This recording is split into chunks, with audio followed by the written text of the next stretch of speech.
Welcome to U-Report, a platform where we talk about the real issues happening in the community, in our community. Yes. My name is Melissa. And my name is Marcus.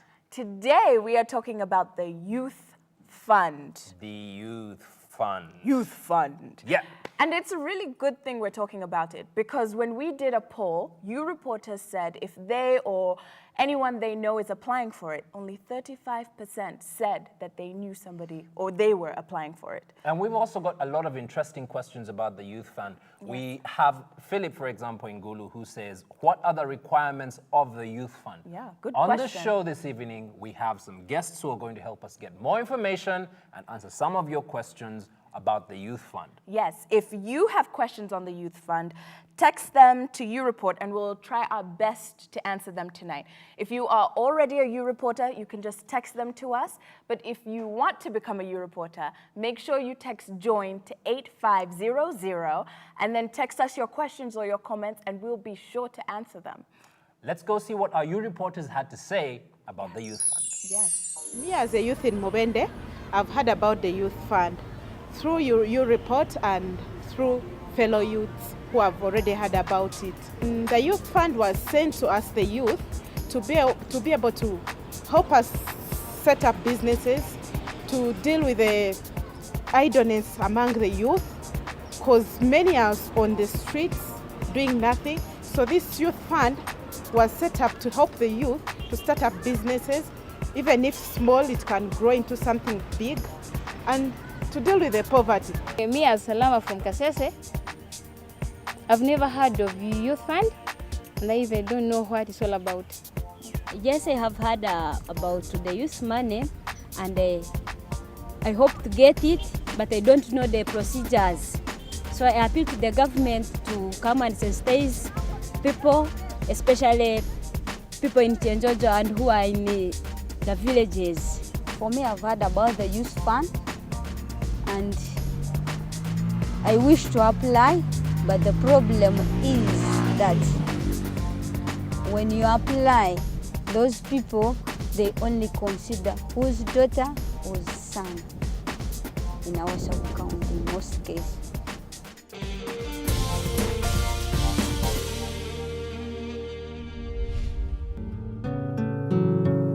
Every day, about 1,000 children are newly infected with HIV. Most of them are born in sub-Saharan Africa. In order to reach an AIDS-free generation, we must get to 0 new HIV infections. How do we get to 0? Test mothers and babies and give them the medicines they need. Treat and counsel those living with HIV and also focus on prevention. Let's get to 0.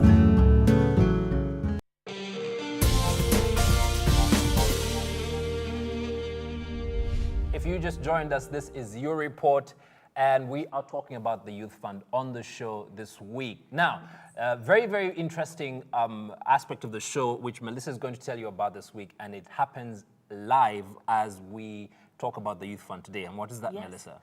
If you have any questions or you have any comments, you can text in and we will try our very best to answer them. Because, you know, the Youth Fund has brought up a lot of questions. In fact, we received a lot of SMSs from U-Reporters complaining about the O-level requirement. Many U-Reporters said, you know, maybe I didn't finish S6, or, you know, I don't have my O-level, but I have a business. I'm starting, I'm trying to do things. Why can't I access this fund, or can I access this fund? So our guests will be talking about that. And it's not just our guests who are talking about it. We have Dr. James in Amoria, who sent in this remark. He said, the Youth Fund will help because it's going to enable young people to start up businesses and then they will prosper. Now, we know you have a thought, a comment, an opinion, and we want to encourage you to get involved. So text the word JOIN to 8500 and you will become a U-Reporter today, or better still, go to our website, that is www.U-reportUG, because your voice matters. We want to hear what you say, just like these U-Reporters. I don't think that Youth Fund will help the youth, because some a larger population of the unemployed youth don't have businesses that they want to boost their businesses and what of what they need. Those conditions are very harsh by If you say you need a registered company, the trading licenses, and these above 18. Some of the youth in Western region, far from the villages, they are not educated. Some of them stopped in P7 or some of them stopped in senior 3s or senior 2s. My comment about the Youth Fund is that it was brought up in a way to help people who actually need help. But as far as I have seen, it actually helps people who do not need help. It was brought up to help people to start up businesses, not maybe to support people who are already in businesses. But you find in a sense that even a person who has business, he cannot access that money. So we are saying, what is the relevance of that youth fund?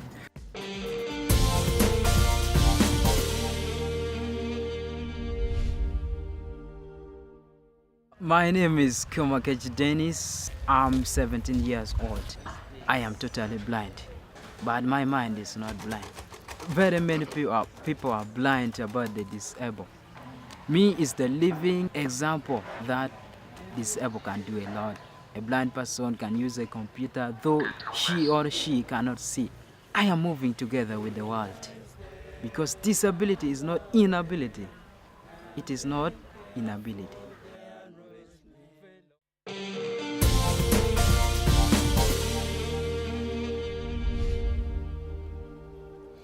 Welcome back to U-Report. If you just joined us, we are talking to Mr. Mondo and Andrew, and Mr. Mondo is one of our all-time favorite guests on U-Report.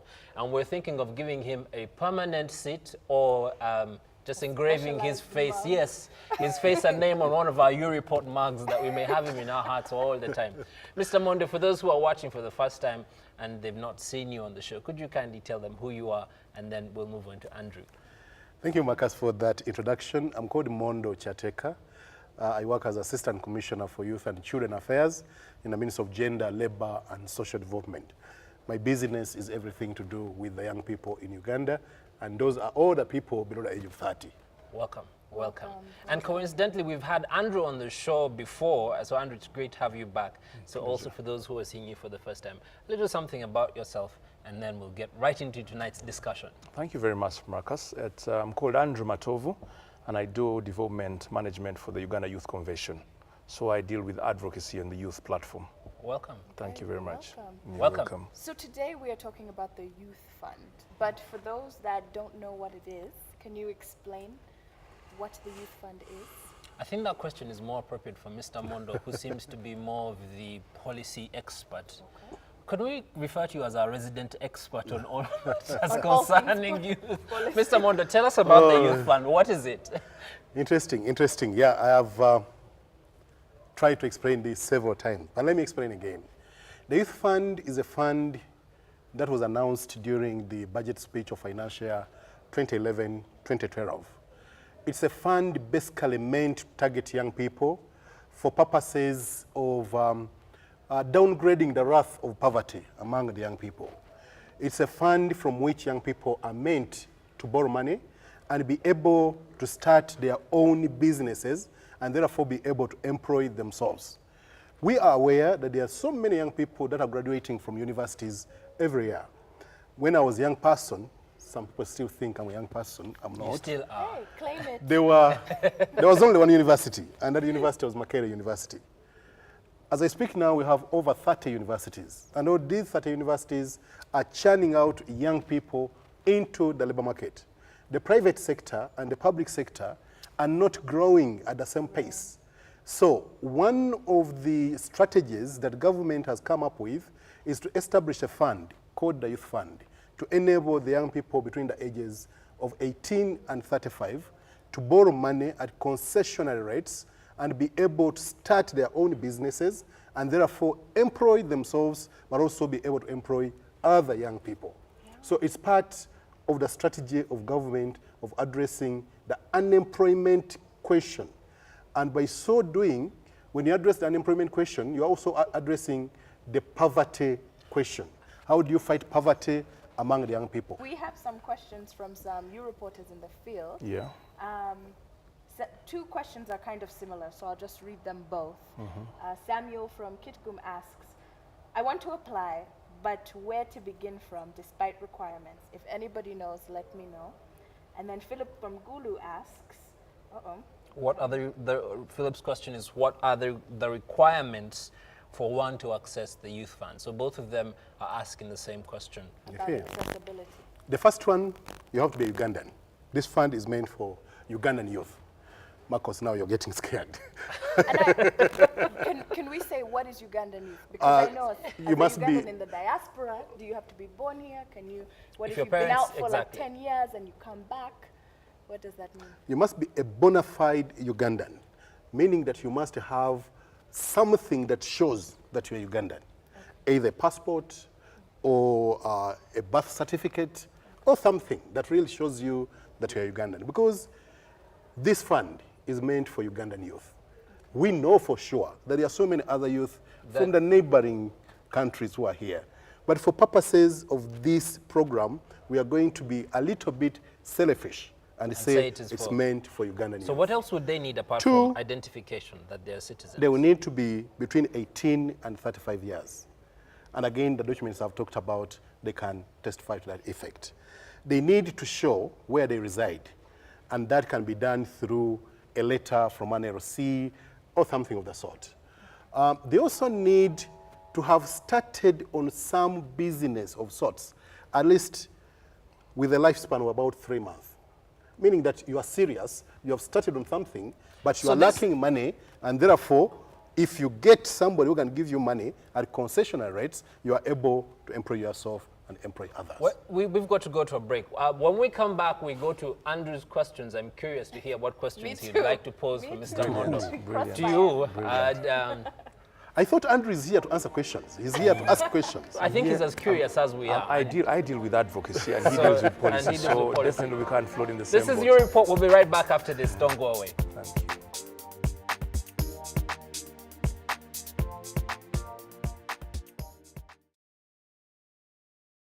My name is Omara Daniel. I'm 18 years old. The people, when they see the lame person, they think it got nothing to do. You see me today sitting on a wheelchair, but I'm schooling also. I do like basketball. Playing basketball make me feel happy with my friends. The disabled people, don't sit down and think you are lame, you can't do anything. You can make the world shine.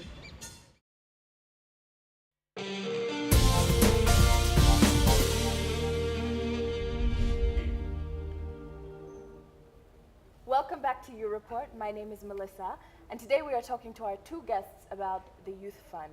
So if you want to be a part of the conversation, remember to text JOIN to 8500 and make your voice heard. Before the break, you told us you had questions regarding the Youth Fund. We are so interested to hear what these questions are. Thank you very much, Melissa. My first question is trying to understand. I've been following keenly to the procedures that the youth are supposed to go through to access these funds. I would like to ask the commissioner here, would you please tell us why the rigorous training is going to be taking place? Because we understand you're supposed to go through a particular training of some sort, particular days. What facilitation is there to cater for that? Okay. Yeah, that's the last condition I had forgotten, that people who should access this money, they should have gone through entrepreneurship training to skill them with the understanding and appreciating of business. Is the training provided for? The training will be provided for by government, and to be free for young people who will be selected from among so many. We have to start with some numbers. So this training is basically to enable young people develop an entrepreneurship spirit into them, to appreciate that business is such a serious engagement, but also to understand issues to do with financial literacy. Financial literacy, how to have a business idea, how to develop a business idea, how to get a market, how to capture the market, how to brand, how to, you know, all these sort of things that business people do are the things that we want to take young people through. How to communicate, how to provide customer care, how to differentiate money that belongs to Mondo and money that belongs to Mondo enterprises. Now, let me go to Andrew. In the papers recently, I read that the government had taken this training to Entebbe, or this sensitization to Entebbe among the youth. And I think during the presentation, most of the youth walked out, claiming that the requirements are too steep, it is too challenging, they're being asked for so much. Now, in dealing with young people, do you think that this generation has gotten so used to getting things for free that when they're asked to put up a certain end on the deal, they feel it is sour? Actually, to support that, Marcus, government doesn't do things that way. At least for the advocacy part that I do advocate on the both positive sides. Let's sensitize Ugandans, or let's sensitize the youth. Like even if we're dealing with a hot position, there's this kind of trend, like you're saying, people expect bread and butter on the table. Yes. Do you know what I mean? Every time we have a situation like, for example, people expect the government to go and look after people who have traveled to Dubai or Malaysia for their own safety. You know what I mean? Everybody thinks that things are supposed to come on the bread and butter is supposed to come on the table. I think what we should change is our attitude. There is an opportunity. There is money before us. If you understand, let's read. Let's try and go down and understand the procedures. Let's read, understand, internalize, and then be able to take the advantage of this money. How much are we getting? What can you do out of that money? Other than thinking, I think it's the politicians should be blamed as well, or the commissioners, I don't know. When they get into campaigns, they give out a lot of... They give out a lot. Doesn't campaign, yes, but the ministry... doesn't campaign, but I do understand what you're saying. Yeah, so those token handouts, there's a lot of free... Yeah, those token handouts, you Yes. know what I mean? People want to come for activities, they expect transport refund. They expect to travel to the centers. For example, the commissioner is talking about training. I expect people who are supposed to come into this training to facilitate their own transport. You're seeking an opportunity to access money. So access this opportunity, facilitate your own transport. That shows you're interested. You know, come and give yourself accommodation, get the training, get the requirements, move to the next stage. Why do you think somebody's supposed to do that for you? Babysitting? I don't accept that. You don't believe in it? It's interesting. We have two U-reporters, again, who, one from Mukono said, Youth Fund will not help as there's no youth structures on the ground, hence no sensitization, which is what I think you were talking about. And also another U-reporter from Moyo said, if managed well, it can yield positive results, but I'm afraid our corruptors won't give us a chance. Melissa, let me deal with what you talked about. There are no youth structures. Who's talking about that? What is the problem here is that we don't find information.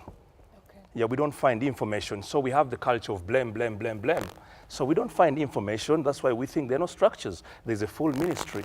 So you should be representative, or you should belong to a certain organization, a certain group that can be identified, because money is not going to be thrown out on the street. You have to identify yourself with something or somewhere. That is the structure. There are very many organizations, there are very many youth groups out there. Identify with somewhere and then come up. You know, come up and access the opportunity. I don't believe. Can I add very quickly? Can you add after the break? Is that okay? Is that, we can.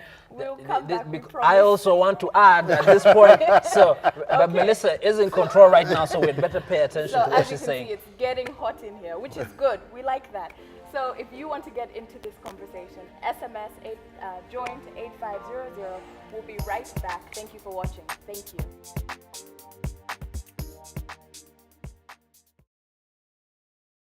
My name is Kyomakechi Dennis. I'm 17 years old. I am totally blind, but my mind is not blind. Very many people are blind about the disabled.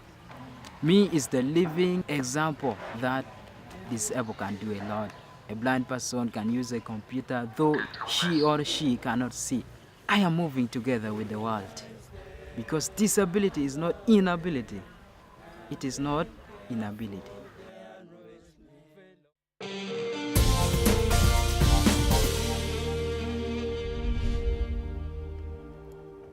Welcome back to U-Report. I'm Melissa. If you have been watching our show, you know we have been very engaged and our guests have been giving us really good information. Andrew, you mentioned commercial banks, and I want to bring my question to Mr. Mondo.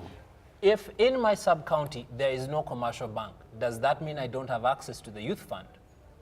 Thank you. Under this scheme, we have taken on 3 banks: Centenary Bank, Stanbic, and FCU. And we have made research that these banks exist at least in all the districts, serve about 2 or 3 districts, in which case we are recommending some outreach services by these banks, or if the distance is so short, for these youth who need to borrow the money to go to the nearest district. Because all these small districts were carved from some bigger districts. Yeah. If you come from Alebtong, it must have been carved out of maybe Leader.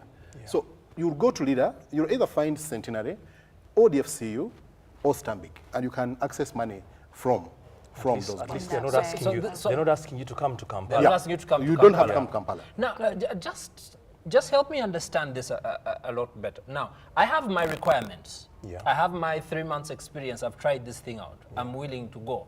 Yeah. Is there supposed to be like a monthly place, a location where I say it's at the government headquarters or at the town council office? That's where you submit your forms and your papers. And what is the waiting period? That is part A.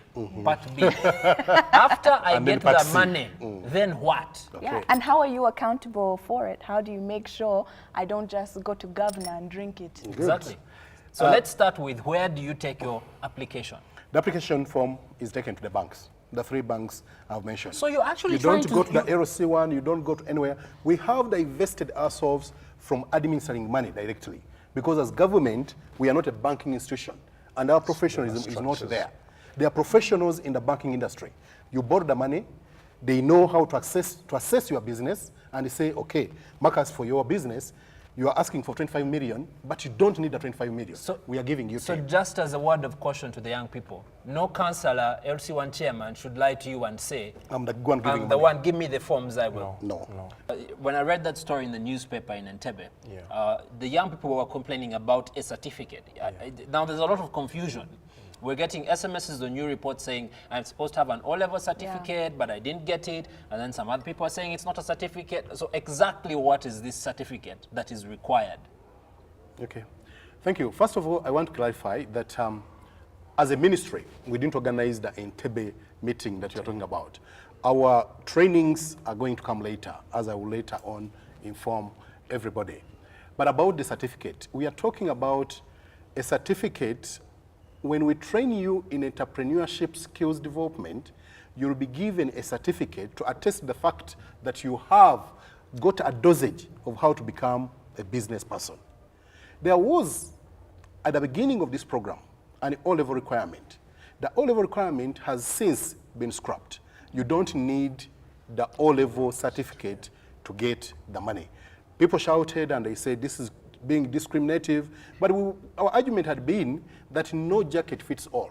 Andrew's jacket cannot fit me, for instance, or James's jacket cannot fit everybody here. So we thought that we have this program for those above O-level, but a lot of shouting went into it, and we said, okay, let's lift it. So there's no requirement for O-level. The requirement is that you ought to have got a dosage of introduction into being a business person through entrepreneurship skills development. Remember, you too can become a U-reporter. Now text the word JOIN to 8500 and tell us what's happening in your community. How are people in your community responding to this opportunity? Are you engaged? We want to hear your story. Your voice matters. Thank you so much for watching. To Andrew and Mr. Mondo, thank you so much for your time. Thank you. And we'll see you next week. Thanks for watching the show. Thank you.